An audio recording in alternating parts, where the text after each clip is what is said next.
Hello there.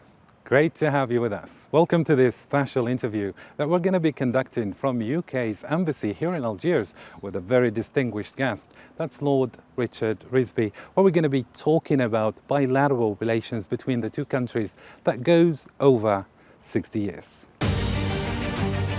The program continues shortly.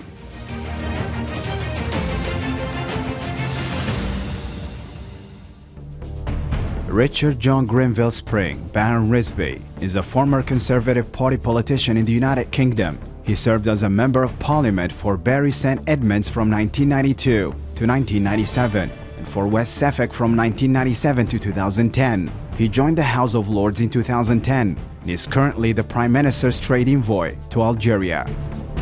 In September 2012, with the intent to further strengthen cooperation between the UK and Algeria, the British government appointed Lord Richard Risby as the Prime Minister's Special Envoy for the Economic Partnership with Algeria. Lord Risby regularly visits Algeria as part of the promotion of the presence of the British companies in our country. First of all, thank you, Your Lordship, for agreeing to be with us in our channel, All24 News. I've been looking forward to it because I've just had an excellent visit, which is continuing here in Algeria. This is my 20th visit to Algeria, over 10 years. So it is a cause of celebration to me.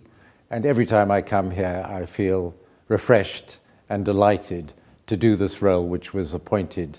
I was appointed by the Prime Minister to do this, to develop the relationship on a commercial sense, but of course, to see if we could broaden our bilateral relationship altogether. And speaking of bilateral relationship, how do you assess these bilateral, in general, relationships between Algeria and the UK? The relationship is a very good one. We have no issues between us that cause a problem. But what we want to do is strengthen this and enlarge it. And of course, we've had some very fruitful discussions from the Prime Minister to other ministers to achieve this. And I think we've mapped out a route, if you like, as to how we can actually enhance and improve the relationship, which is excellent in the first place. And from a commercial point of view, we see that after the Brexit, the UK has been doubling efforts actually to find partners. Can we actually foresee or expect similar agreement with Algeria in this respect? We have a long history of relationship commercially with Algeria, particularly in the hydrocarbon sector. But what we want to see is an expansion of the commercial relationships, and we are already seeing this. So there is plenty of opportunity to take this thing forward, and we're seeing some evidence of this already.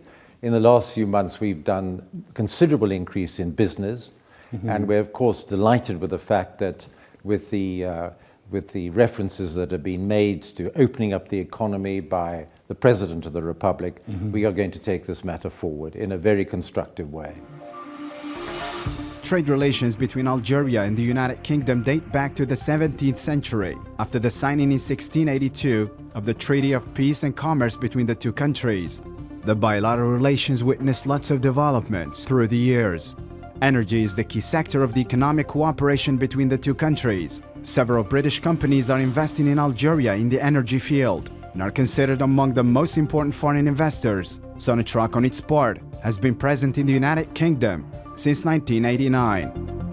The diversification of areas of cooperation and the development of bilateral trade continued to have a positive impact on relations between the two countries, from which came the political commitment to further consolidate them, an opportunity for the two countries to make their relations as strong as exemplary.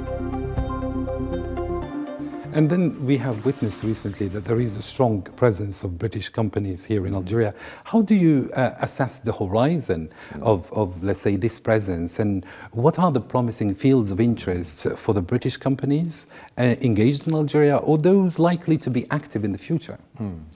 Well, if we talked about the hydrocarbon sector, but of course there's a green revolution taking place, and I know how much this country is committed to that. And we have real expertise in that area. And so a lot of British companies are involved directly or indirectly in this. So that is an area. We are looking at pharmaceuticals, where we have very active presence. The one area which also we're intensely involved in is finance, which is an excellent part of the equation. So in fact, there's a spectrum of activities which we undertake, and there are others as well. And what is really encouraging in talking to the individuals who've been working and leading these companies in this country is that they feel very positive. Yes, and they realize that they want to have good partnerships, good relations and what we're very proud of is how many British companies are really committed to training and upskilling Algerian people, and that is working very well. Total trade in goods and services between the UK and Algeria was £2.4 billion in the 4 quarters to the end of Q2 2022, an increase of 207.6%, or £1.6 billion from the 4 quarters to the end of Q2 2021.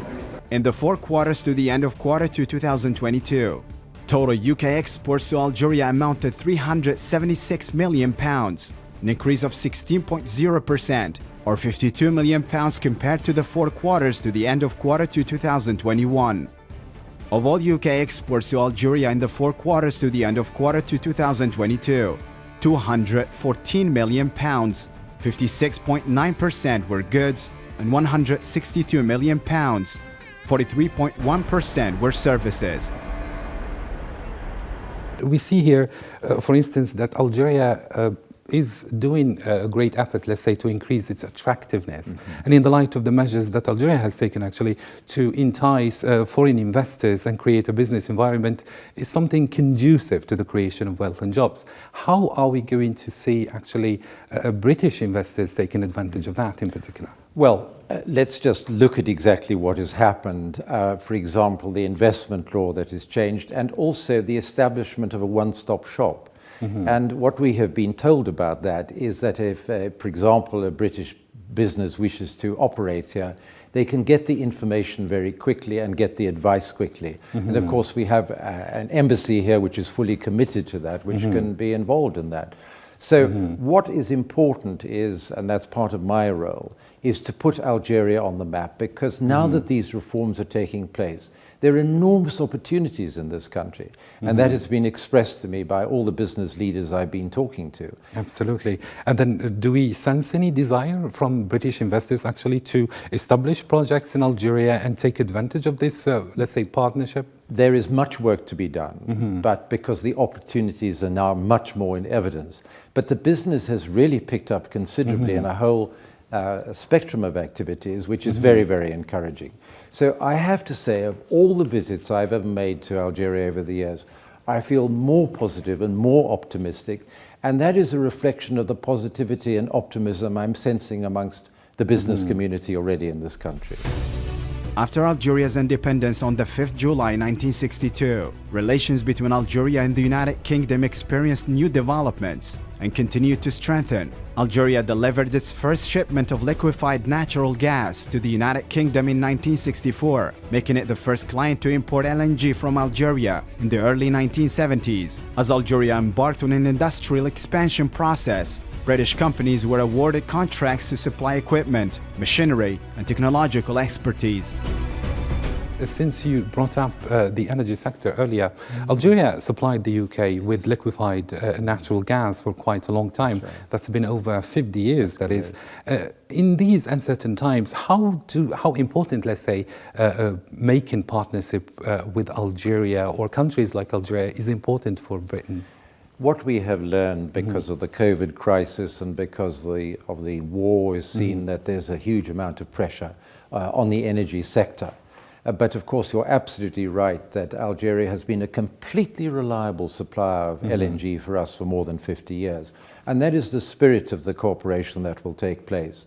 So I am confident that as we find ourselves new ways, in clean ways of producing energy that is sustainable for the future. And I know that is a commitment in Algeria with us. So we want a partnership in all of this to make sure that we can actually take advantage mutually of this situation. And according to recent studies, we see that, for example, the British Petroleum is no longer active in Algeria. But then, are there any future prospects for that? Are we going to see any exploration, perhaps, attempts between the, let's say, Algeria Algeria's giant, all giants, Sonatrach and British Petroleum. And are we going to have any agreements that aim to raise exploration activities between the two companies?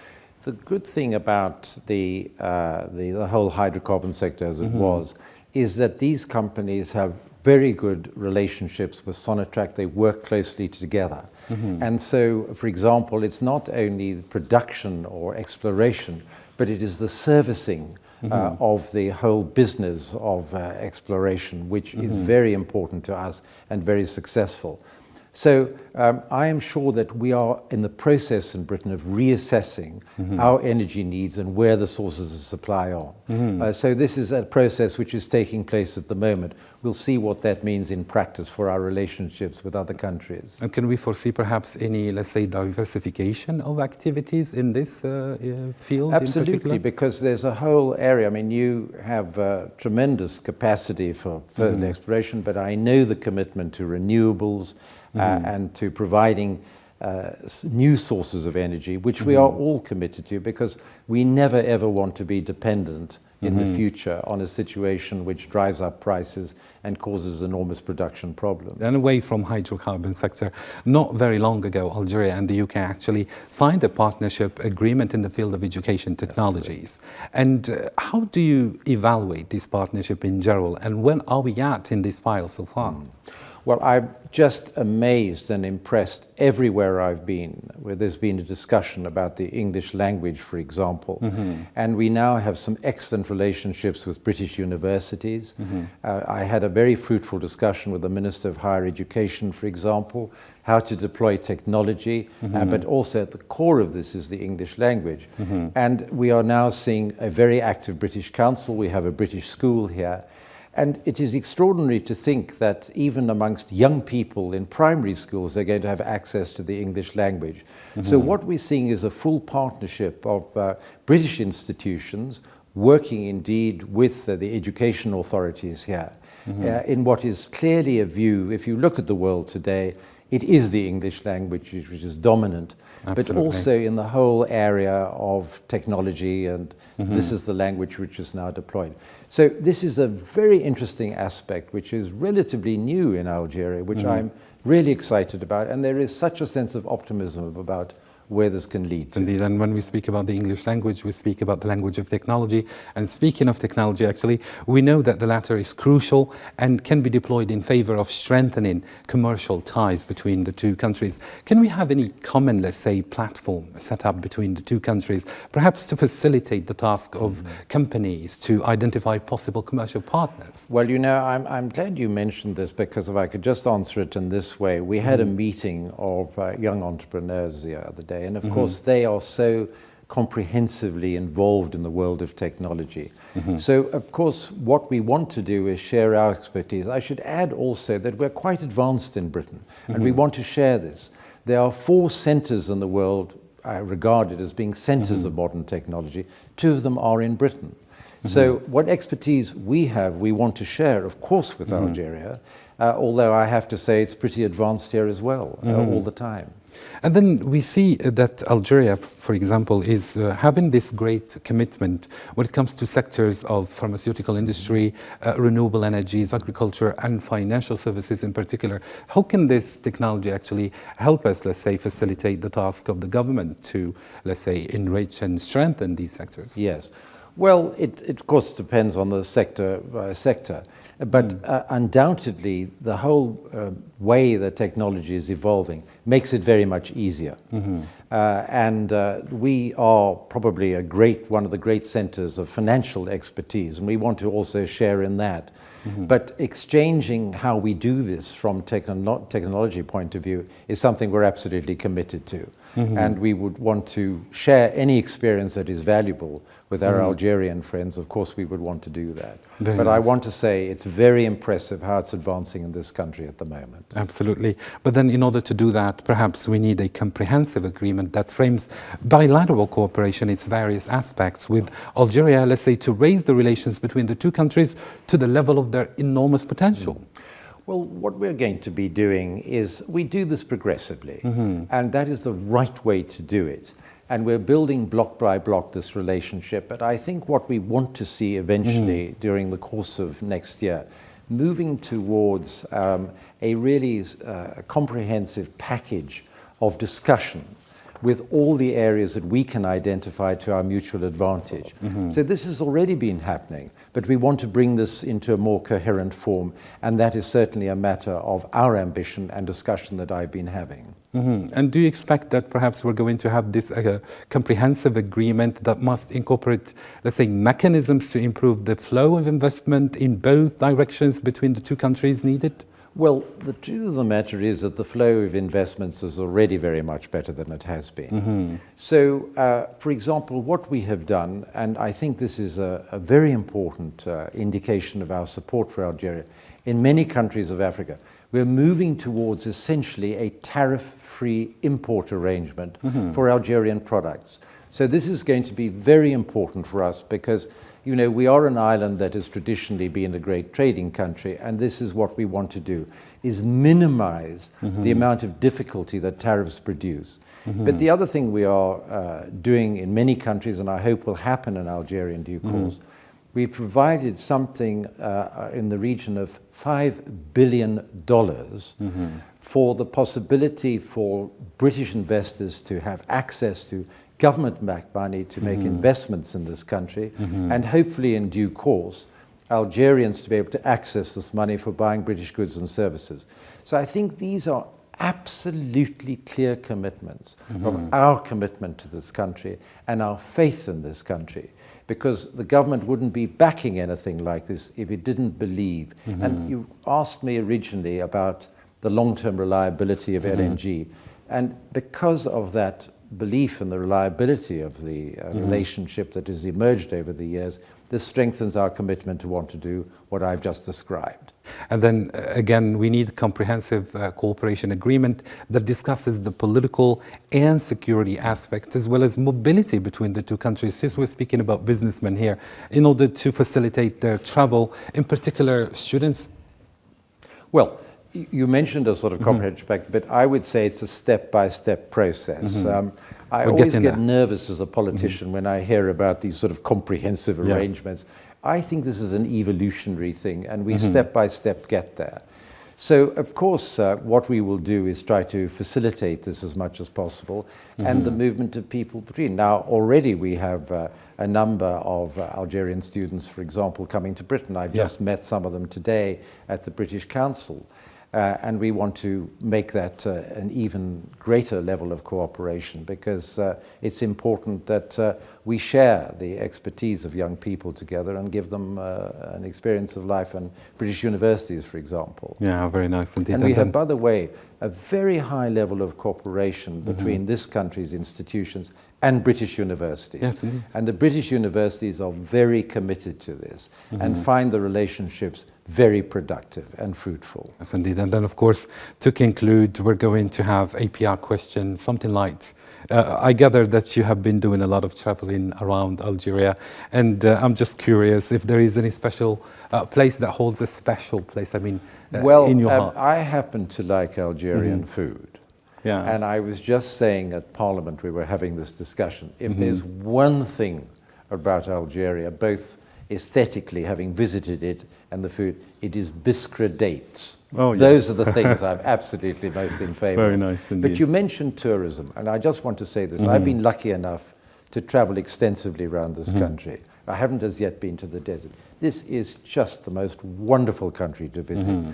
And I want us to see many, many more British tourists coming here. There is going to be a change in the visa regime to make that easier. Yeah. But I want Algeria to be put on the map, because it's a place to come to, and anybody who comes here will love the place. So maybe we can speak about a partnership in the field of tourism? Well, the thing is that the way it works in Britain is the key thing is to invite travel journalists to come here, to look around the country. And you see there's a follow-on effect about this, because if you have a lot of tourists here, then they'll talk about this country, and then it filters into the business community, because they think, well, what's this about Algeria? And then they start to look at the business opportunities, which are very, very clear in this country. Very nice So it indeed. all feeds on itself. UK PM Special Trade Envoy to Algeria, Lord Richard Risby. Thank you indeed for agreeing to be with us again. Greatest pleasure. Thank you. And thank you, dear viewers, for keeping it here on All 24 News. That's it for our special coverage, or let's say special interview for today. Till next time, take care.